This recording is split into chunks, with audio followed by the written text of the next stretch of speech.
Breaking Chicago Bears news as the Bears have made a trade. ESPN's Adam Schefter was first on it as the Rams are in the process of sending Jonah Jackson to the Chicago Bears in exchange for a sixth-round pick this year.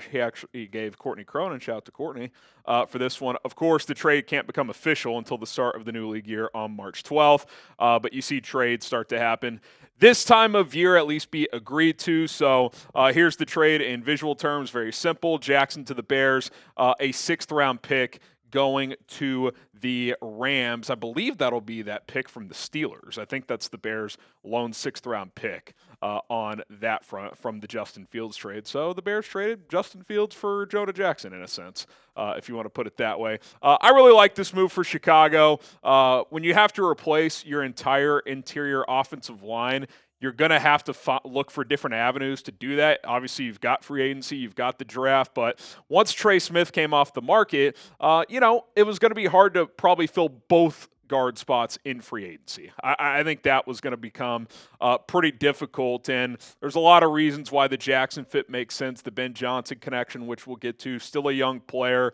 I don't think the salary is too significant for this year. We'll also talk about what happened last year, which wasn't that great with the Rams for whatever reason, but I think a calculated swing here and one that I certainly do not have a problem with. What is your one-word reaction to the Jonah Jackson trade? Give us your thoughts down in the comment section below when it comes to adding Jonah Jackson. I think the word needed. They didn't need Jackson specifically, but again, you have to add 3 new starters on your interior, unless you were going to bring back Tevin Jenkins, which we'll get to in a sec as well. I think this is a clear signal that ship has sailed, but they had to add someone in here. Now, as far as the financials go, the Bears are taking on the contract as is. He is due $9 million this year, fully guaranteed, so it'll be a $9 million cap hit for Chicago, which less than $10 million for this year. You were probably going to pay more for most free agent guards, so I think that's fine. The next year, he's owed more money, but if the Bears did not like how this year went, they could save $17 million by cutting him in 2026. Like, if this year doesn't go well, they cut him, save $17 million, $5 million dead cap penalty. Not that big of a deal. So kind of a one-year trial run. If it goes well, you probably extend him to lower the cap number for next year. Probably give him like a 2-3 year extension because he's still fairly young. I think he's 27, 28. If it doesn't go well this year, you can cut him. No harm, no foul. You traded a sixth-round pick for a guy who's had success in this league. So this, to me, is where the offensive line sits right now. Braxton Jones and Darnell Wright are your 2 tackles.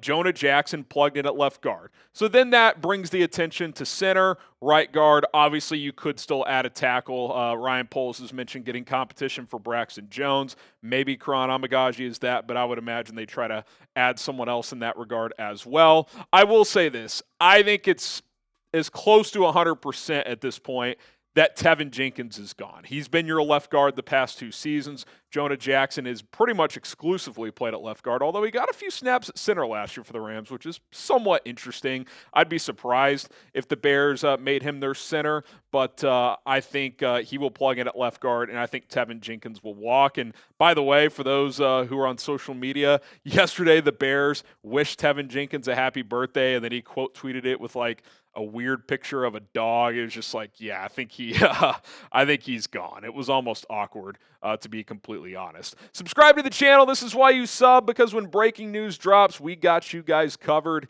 here on Chicago Bears Now. So hit that sub button, turn on the notifications as well. Thinking about going live later today. We'll see how the day plays out, but wanted to give you my instant reaction to this news first.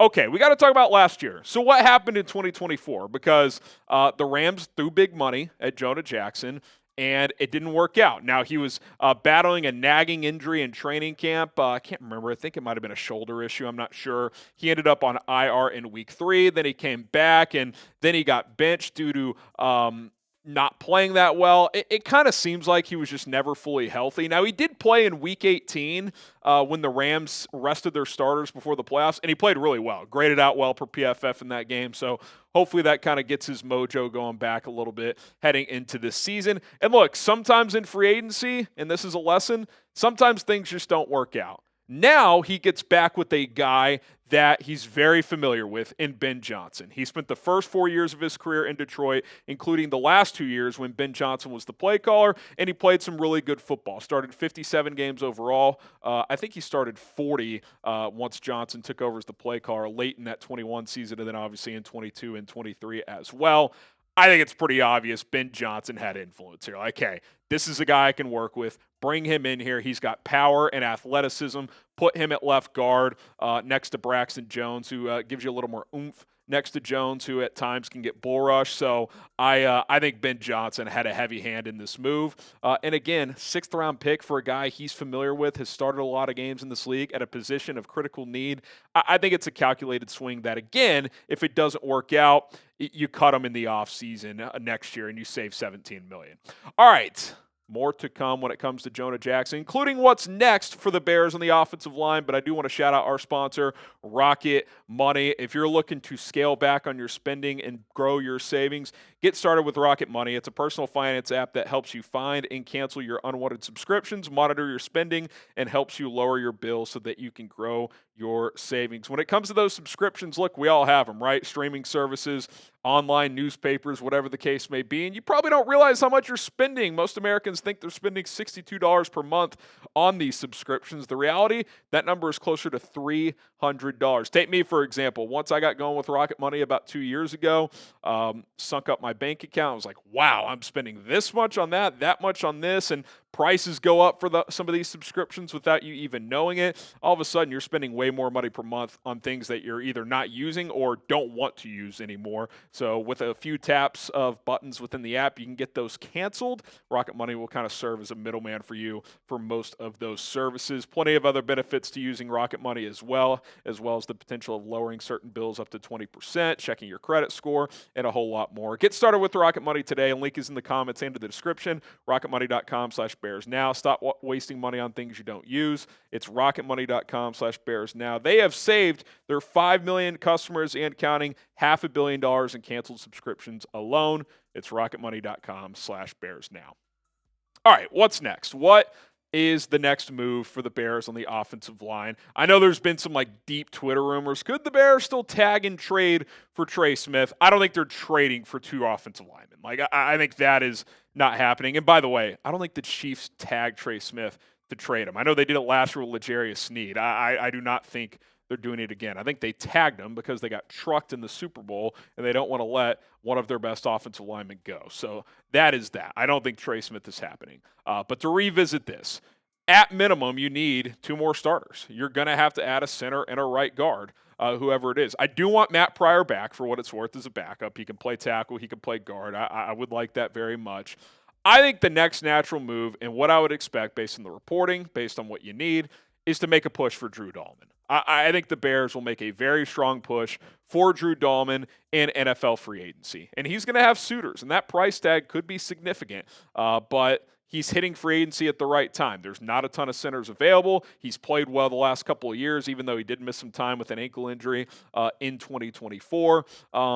Timing's everything in the NFL, right? If he hits free agency last year, probably wouldn't make as much because there were about 8 or 9 quality free agent centers. This year, there's 3. It's himself, Ryan Kelly, who's a vet, who would not get a huge contract, and then Josh Myers with the Packers, who's a solid player, but nothing special. Now, PFF has updated the projected contract for Drew Dahlman, 4 years, $56 million, which comes out to $14 million per year with $30 guaranteed. If you told me you could get that right now, I'd probably pull the trigger on that because his price has only gone up since Trey Smith came off the market because there's just not a lot of high-level interior offensive linemen that are available in free agency this year, and he's the best combination at center in terms of still being young and a good player at the same time. So if you get him at $15 million per year or less, I think you got to be willing to do that if you are Ryan Poles. Now, as far as the guard position goes, I don't think the Bears are out of the market of adding another guard in free agency.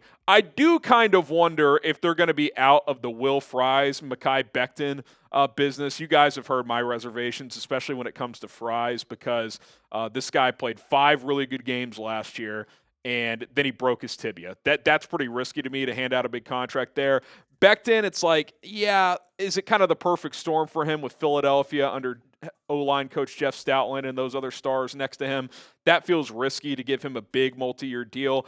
I'm still in the Kevin Zeitler, Brandon Scherf business. Like one of those, not both obviously, but 1 to 2 year deal, a guy you kind of know what you're getting, right? Solid veteran play, can be a leader in that room and kind of be a tone setter. And yeah, it's not solving a problem long term, but it's a plug and play starter this year, just like Jonah Jackson. And you hope Jackson works out and he's a long-term play. And then maybe you still draft somebody to either be a top backup or to push Braxton Jones, whatever the case may be. I don't think you have to sign another guard now. You could just leave that for the draft. But if you do add one of these guys, what does that do if you're able to get Zeitler or Scherf plus pair him with Dahlman? Well, you enter the draft extremely flexible because you may have your starting 5 already for 2025 on your team. You could still draft an offensive lineman like a Will Campbell or Armand Membu in round 1. You could draft Ashton Genty if you want to. You could take a defensive lineman if you want to go that route. You still have the day 2 picks. So, to me, you want to go into the draft with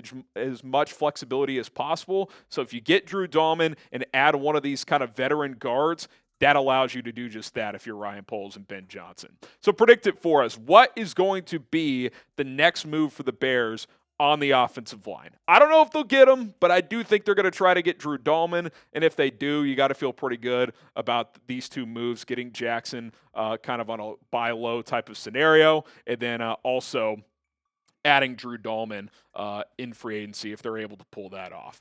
Okay, that's going to do it for this edition of Chicago Bears Now, a little breaking news episode. We will continue to pump out content on a daily basis. We'll probably still have a video later today, so stay tuned for that. My name is Harrison Graham. Bear down.